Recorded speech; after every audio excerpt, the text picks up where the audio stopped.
los ojos, cuando se quita el velo, lo que muestra es la boca. Y lo que hay es una connotación sensual tan fuerte que en realidad él cae medio como desmayado ante esa revelación. Es como si estuviera viendo a Beatrice desnuda. Entonces, yo creo que la sublimidad que él entendía, mi amigo Uruguay, es muy distinta a la que yo entiendo, y creo que es muy distinta a la que Dante entiende como sublime.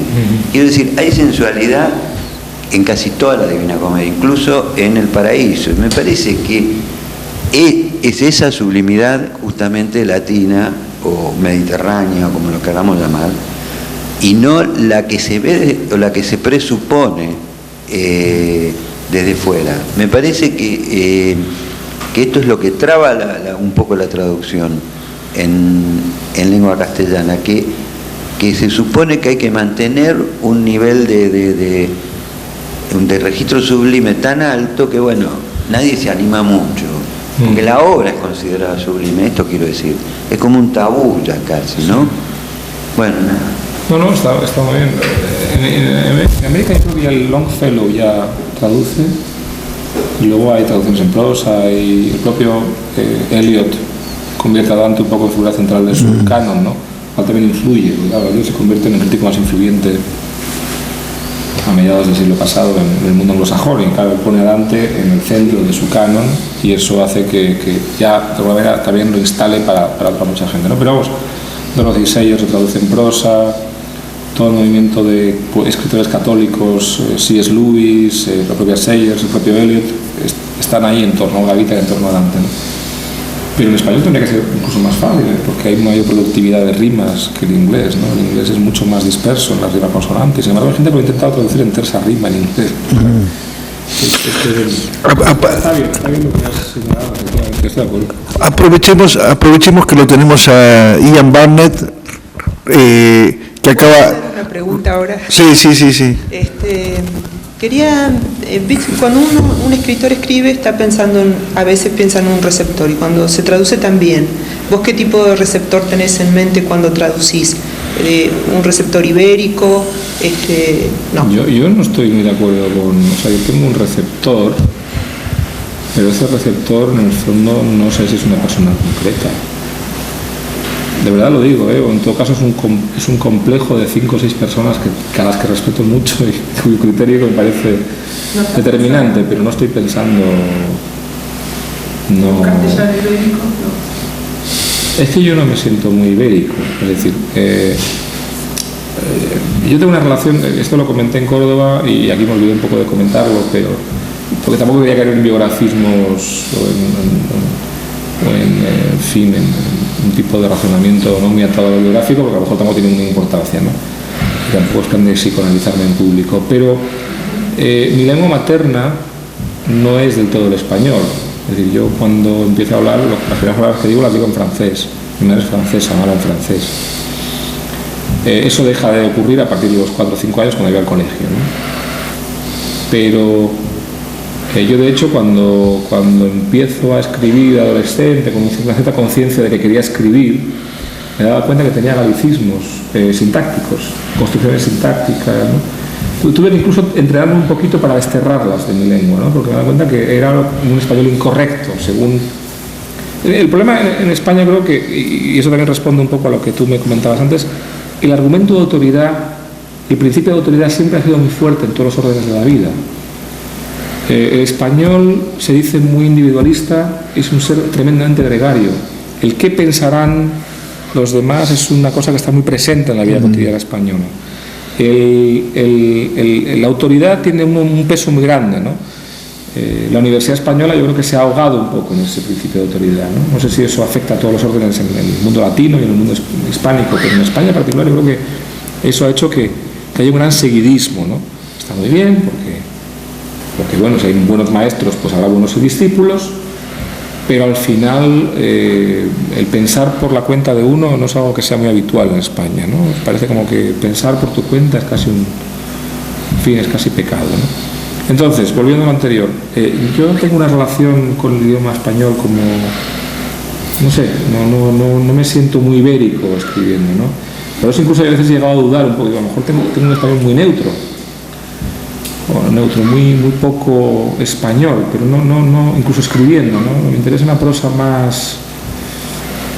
O sea, por ejemplo, a mí nunca me ha gustado mucho Umbral, Francisco Umbral, ¿no? Es un escritor que aquí a lo mejor en Argentina no existe mucho, pero en España Umbral era un escritor como muy apreciado, ¿no? Incluso llegó a ganar el Cervantes, un gran articulista, un columnista que tenía mucha vivacidad, tenía un estilo muy suyo, lo llamaban un poco prosa de sonajero, lo llamaba Juan Marsé, ¿no? Pero tenía esa capacidad, es verdad, muy eufónica, pero a mí nunca me atrajo mucho ese tipo de prosa, ¿no? Me parecía que era una prosa que sonaba muy bien, pero que no decía gran cosa, no tenía una gran carga intelectual, ¿no? Siempre me ha gustado más un tipo de prosa o de escritura poética que tuviera una carga ideológica y que tuviera incluso una cierta transparencia para decir las cosas con una cierta concisión, ¿no?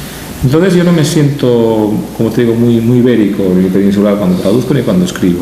Ahora bien, y luego cuando escribo no tengo de verdad que no tengo un lector, ¿eh?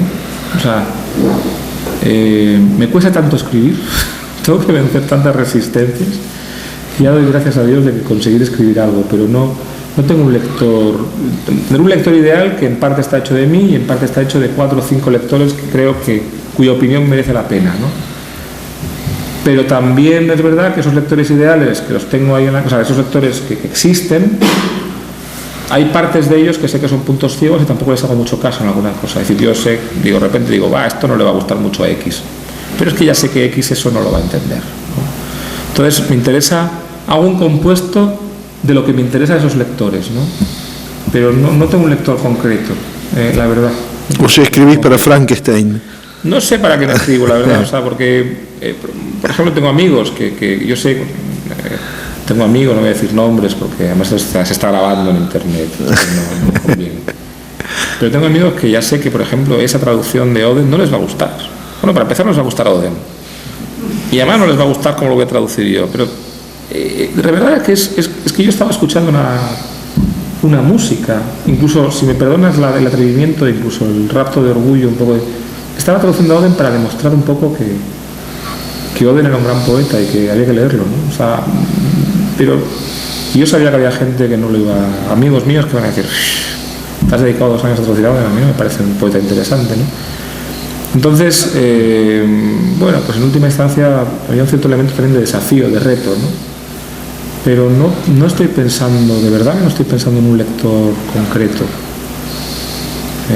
Primero porque además realmente la poesía, o sea, es una cosa que existe tan en los márgenes de nada, es una cosa tan gratuita hoy por hoy que no estoy pensando ni siquiera que eso se vaya a vender muy bien, o sea, no sé si me explico, Digo, bueno, pues el de Burnside, digo, si vendemos 200, a mí me parece ya un milagro, ¿no? Que haya gente interesada, no, me parece un milagro. Entonces es que no pienso en un lector en particular. Que lo diga un editor de poesía. Bueno, pero es que es así. Luego te das cuenta que no, que hay más gente y que de repente descubres, ¿no? Incluso, por ejemplo, en Burnside de repente descubrí, una persona una vez en una lectura me dijo, ¿tú has traducido? Y digo, sí, me encantó, pues me parece maravilloso que te haya gustado y que es lo que pretendes, ¿no? Descubrir un poeta nuevo, pero de verdad que yo tenía la menor expectativa. Lo haces porque te apetece, ¿no? Pero no tengo un lector ideal. O sea, yo, por ejemplo, tú cuando estás traduciendo, ¿en quién piensas? No, yo pienso en la gente que me rodea, o sea, me parece que hago una traducción para que la entienda la gente que... Perdón, no estás usando el micrófono, esto significa... Yo no ves yo lo de la traducción para que lo entiendan. Yo es que... bueno, habría que definir lo que entendemos por entender, ¿no? Sí. Pero... bueno, a lo mejor un poema no hay... No sé si me estoy explicando, pero de verdad que no tengo un compuesto, sí, a lo mejor es un Frankenstein, ¿no? Creo que tengo amigos que son muy buenos lectores, pero todos tenemos absolutamente puntos ciegos. Claro. Entonces yo me doy cuenta que yo mismo tengo puntos ciegos, hay cosas que no las sé entender, ¿no? O no las entiendo, yo no las sé aceptar o asumir o que se me escapan, ¿no? Pues bueno, pero de esos lectores yo sí, pues hago un compuesto de todos esos lectores ideales, esos lectores que conozco, y construyo un lector ideal, ¿no? Que tiene, digamos, lo que yo creo que es mejor de cada uno de ellos, ¿no? Incluido lo de uno. pero no sé. Yo quería aprovechar lo que retomo, voy para atrás. Justo llegaste tarde, Ian. Lo que él decía era que en relación a la cantidad de versiones que había de la Divina Comedia, ya sea completa o fragmentaria, sobre todo el infierno, en inglés, era curioso que hubiera tan pocas en el mundo de la lengua castellana, o por lo menos en España, de acuerdo a lo que decía él. ¿Tenés alguna explicación a propósito de eso? Explicación, no sé. Hubo mucha tradición de traducir a Dante en inglés. ¿No? En inglés. Hay versiones rimadas, después tenemos la tradición de los clásicos de Penguin, y que hubo varias versiones en prosa y también en, digamos, verso libre, así que hay muchísima variedad, ¿no? Que ya leí 3 o 4 por ahí, pero no, tiene que haber más, ¿no? Si tuviera el diccionario, la enciclopedia de la traducción literaria de Fitzroy Dearborn, te podría decir mucho más, ¿no? Que son 2 tomos enormes y hay un cacho de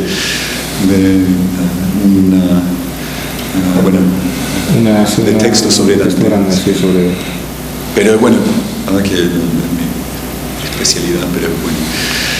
Explicación, yo creo que hubo plata para editarlo. También interés, que estaba, hubo mucho interés en el siglo XIX, ¿no? Por él, pensando en los pre-rafaelitas, ¿no? Estaban enamoradísimos, ¿no? Y que crearon como toda una serie de mitos, creo que nuevos alrededor de él. Sí, pero ya Shelley también tenía interés, porque Shelley ya había leído, de hecho, algunos poemas de Shelley imitan la terza rima. Shelley, por cierto, que tradujo a Calderón. Ah, mira. El mágico prodigioso.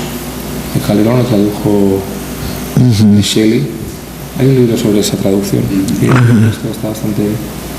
Bueno, en fin. Longfellow, Dorothy Sayers. Claro, por ejemplo, la edición de Penguin, en vez de encargársela a un profesor, con todo el respeto a los profesores, pues bueno, somos profesores también. Dorothy Sayers es una escritora, ¿no? Y entonces la edición en prosa de Penguin tiene bastante vida, porque tiene como un tono narrativo bastante... acentúa mucho esa parte, ¿no? Y luego aparte es una mujer muy interesada en cuestiones literarias, con lo cual también... Entonces consigue un buen equilibrio en prosa, de la traducción de Dante, ¿no? Y bueno, eso también ha popularizado mucho. Y luego Dante es como visto como una especie de cornerstone, ¿no? Como de hito que hay que cruzar, ¿no? O sea, como que todos los poetas dicen, bueno, voy a traducir un canto de Dante, ¿no? Es casi como algo que hay que hacer, ¿no? Claro. Para graduarte o para egresarte. El curso sonorum forma parte del curso sonorum. Forma parte del currículum, ¿no? Claro. Que hay que cursar de alguna manera, ¿no? Sí. Así que... Bueno, ¿queda alguna pregunta más? ¿Alguien que quiera...? Sí. La verdad que mi pregunta era, perdón por perder la primera parte de la charla, porque me mató el tren de Portland, la verdad que así que llegó, estuve esperando una hora, algo así, pero bueno. Yo entré más o menos cuando estabas hablando de traducir a un poeta inglés que no casé el nombre. John Burnside. No. Sí, puede ser, sí. Lo tildaste de barroco, ¿no? Geoffrey Hill. Geoffrey Hill. Bueno, eso es interesante. Geoffrey Hill barroco. Bueno, ¿en qué sentido? Bueno, mi pregunta era, no sé si conoces el libro de Susan Jill Levine, de The Subversive Scribe, y ella empieza hablando de las dificultades de traducir 2 tradiciones tan distintas, que son la castellana y la inglesa, digamos, anglosajona, por así decirlo,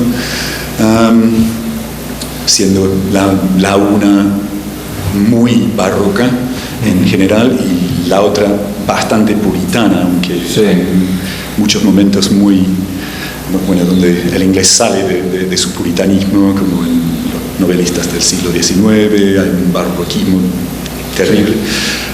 Pero bueno, yo quería preguntarte si tradujiste, digamos, la verdad que hay muchas cosas de Geoffrey Hill que yo hubiera tildado de puritano, de esa tradición reducida y estamos hablando de Slowly my heron flies, Pierced by the Blade, ¿no? Ese poema, Sí. qué sé yo, esos poemitas tan Sí, densos. tan esos los chiquitas. comenté yo, que traduje, vamos, hice yo, digamos, un poco de algunos, no de todos. Hicimos una selección de los poemas que se podían traducir. Por ejemplo, Génesis, que es el primero. The Burial, Astro, The Crying, The Miracles of God, que es el poema inicial, se llama Génesis, y entonces como que habla, son 6 o 7 partes, ¿no?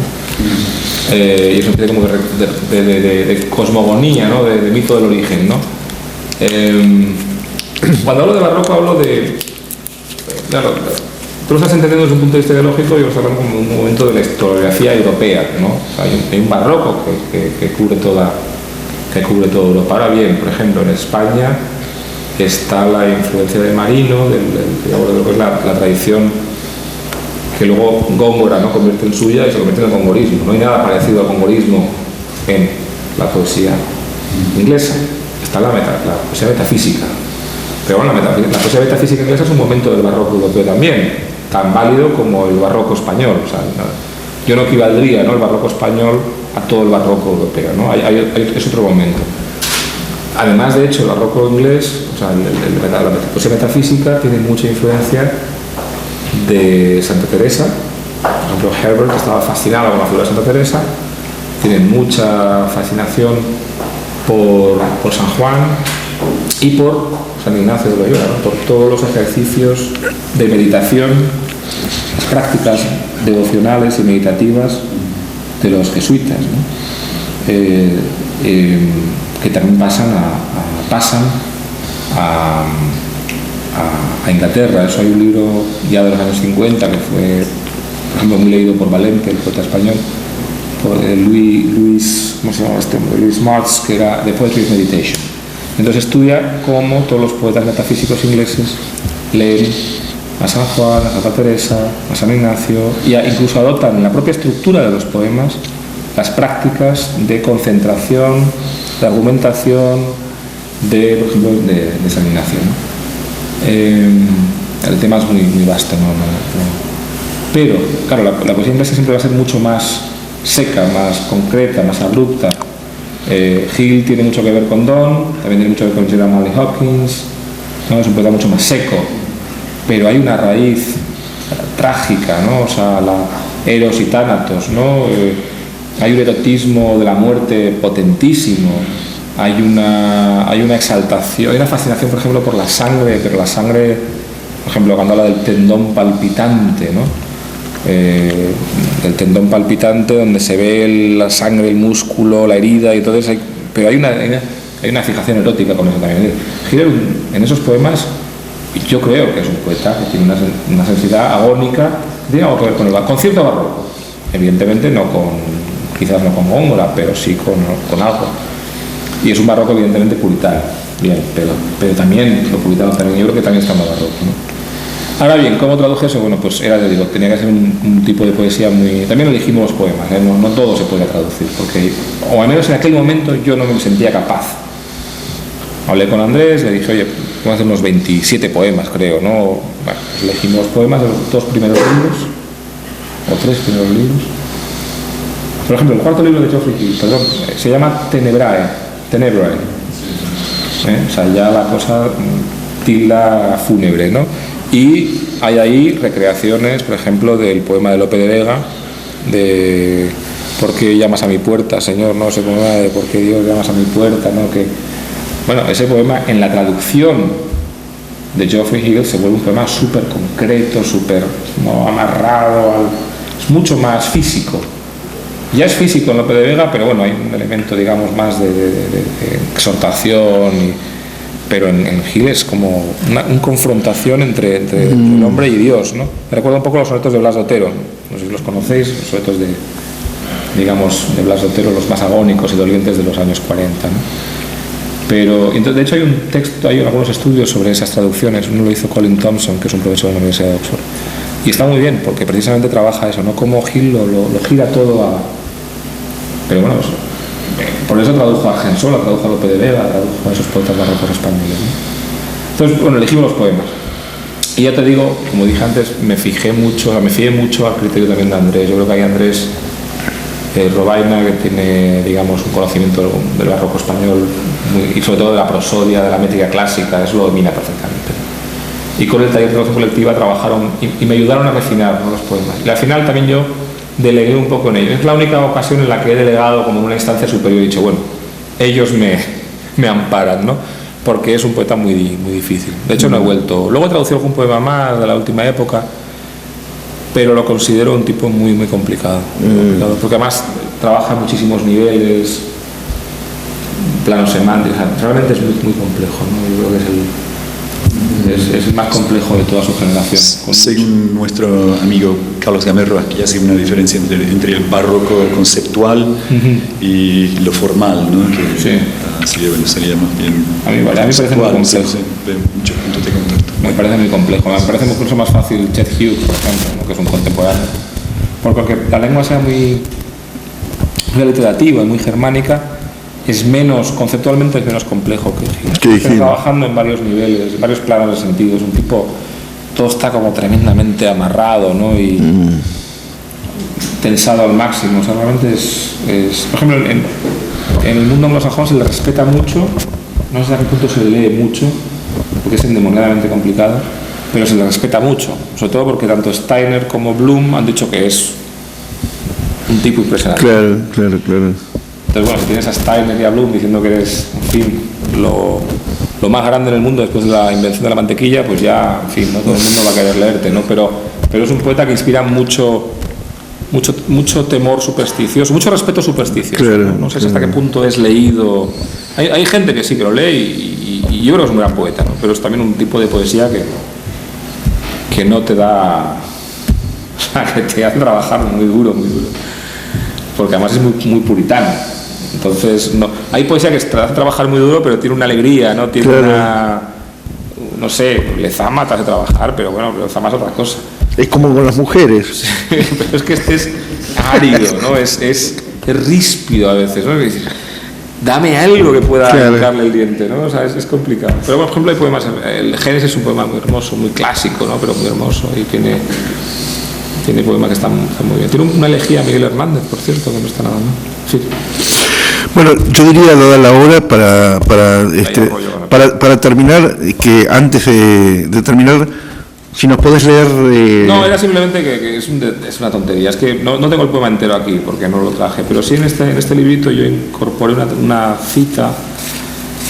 Oden, en los años 20, finales de los años 20-30, siguiendo un poco el ejemplo de Pound, escribió una serie de poemas imitando un poco el estilo de la poesía vieja anglosajona, el estilo no del Beowulf, pero sí de Seafarer y tal, ¿no? Entonces escribió un poema que se llama The Wanderer, Wanderer, que es como el vagabundo, ¿no?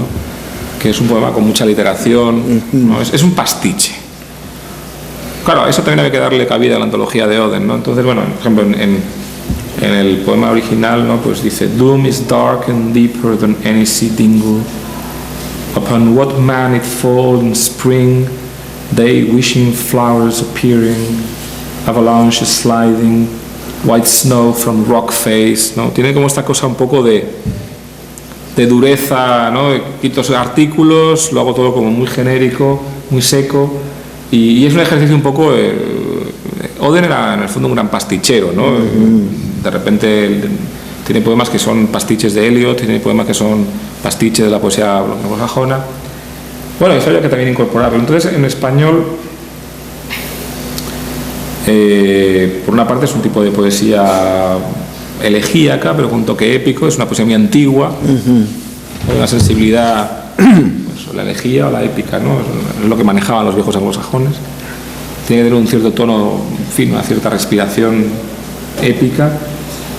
Y aunque la literación no está incorporada en nuestra tradición como lo está en la tradición inglesa, dije, bueno, ¿por qué no probamos también en español a introducir un poco la literación como una herramienta, ¿no? Entonces, simplemente leo la primera estrofa, ¿no?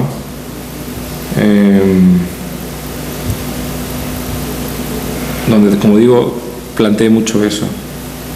Más oscura y profunda es la fatalidad que un abismo marino.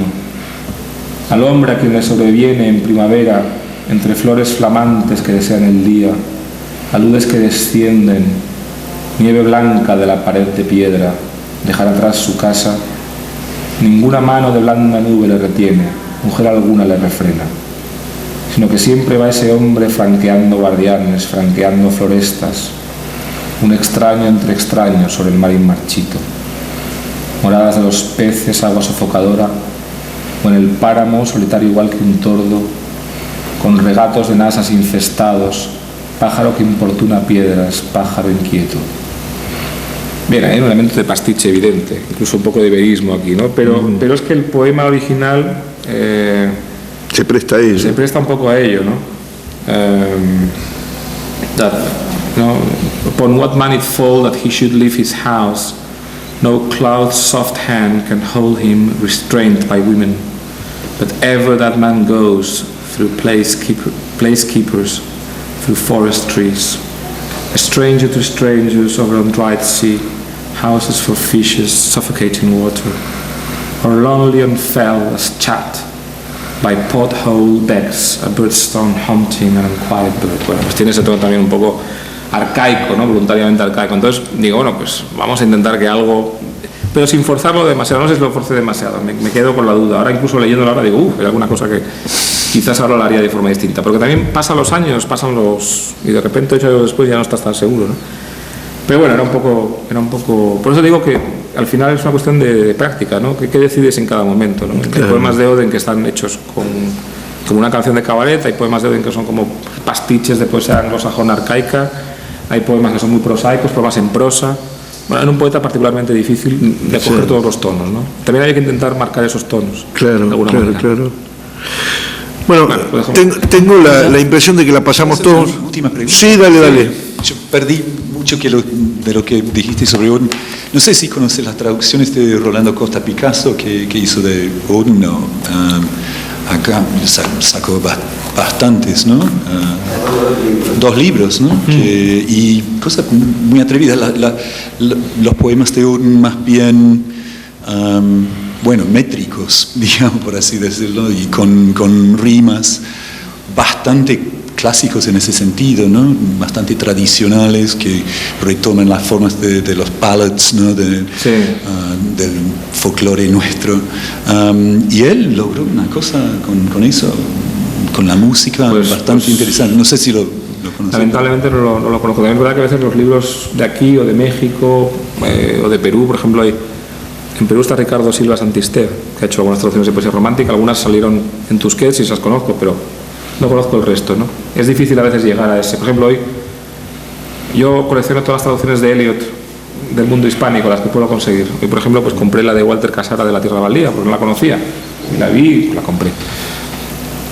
Pero no la conozco esa. La verdad es que en España Eduardo Iriarte tradujo el Lumen, poco antes además. Pero hay poco de Oden en España. Y luego en Hispanoamérica conseguí alguna cosita.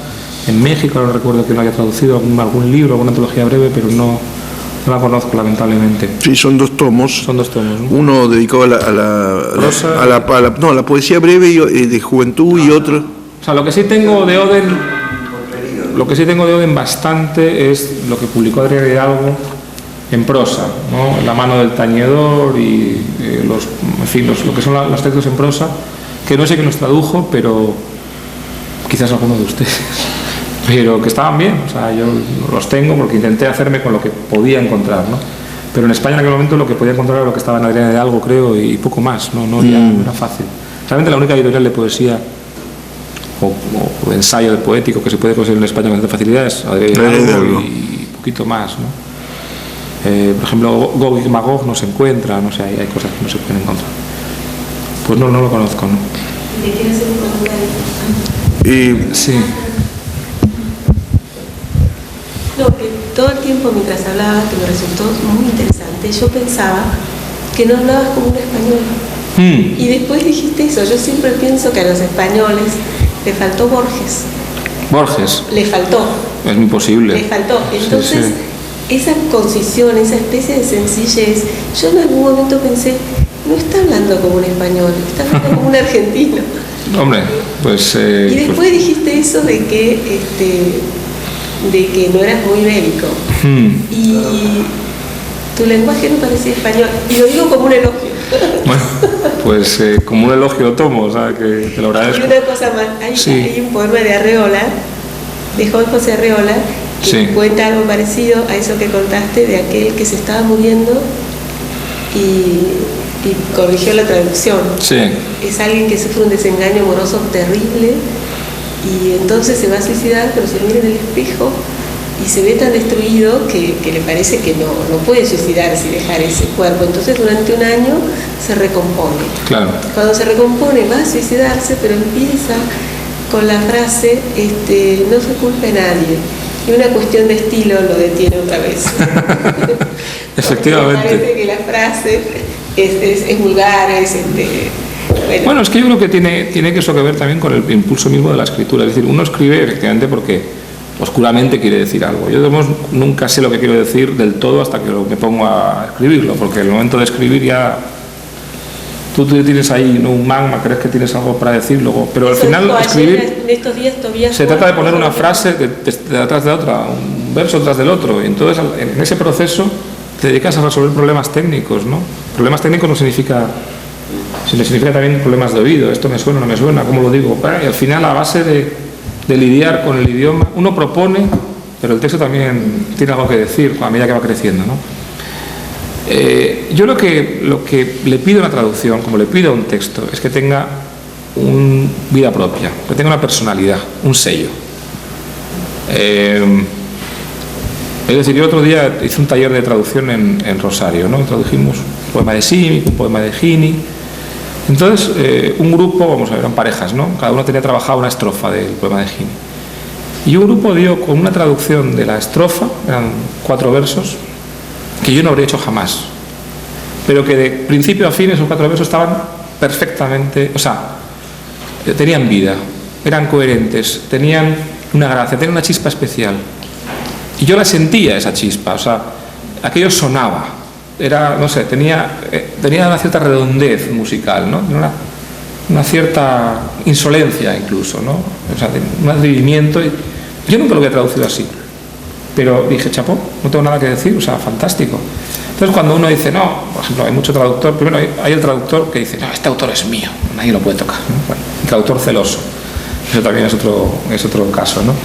Pero luego hay el traductor que dice, no, esto yo lo habría hecho de forma... Bueno, hombre, evidentemente todos lo veremos de forma distinta, cada cual es un lector, y evidentemente, pero yo hay traducciones que digo, oye, chapó, o sea, yo no lo habría hecho así, pero fantástico, suena fantásticamente, tiene una musicalidad, tiene una coherencia, tiene vida propia, ¿no?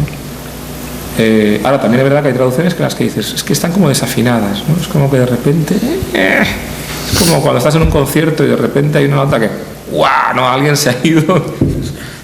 No, ¿qué fue eso? ¿No? Pues hay traducciones que me acuerdo hace años que Imperial sacó una antología de 30 poemas de Montale. Cada poema estaba traducido por un poeta español distinto, ¿no?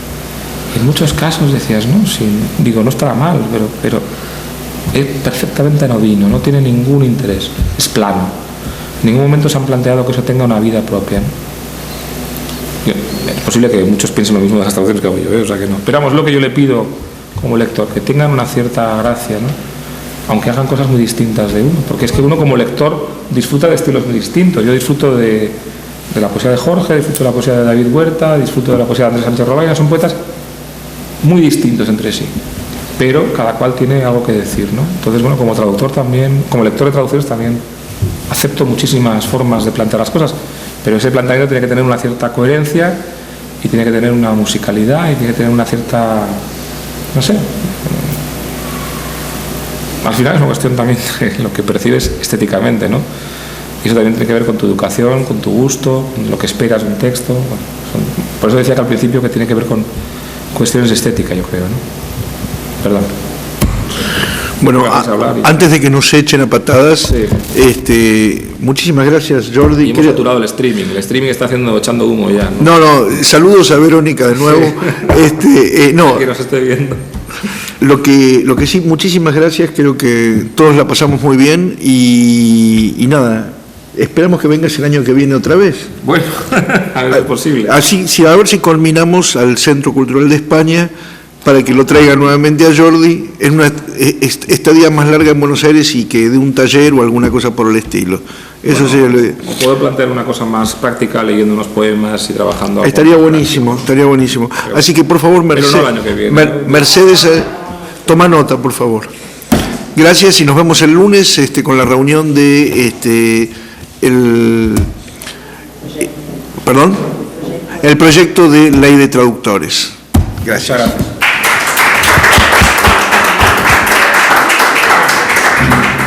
Eso es lo que das vos. Buenísimo. Yo tengo una cosa imitativa, o sea, a mí me gusta imitar. Yo estoy en Cataluña y en 3 días empiezo a hablar como catalán. ¿Cómo catalán? Un catalán. Y luego estoy aquí y empiezo a imitaros a vosotros.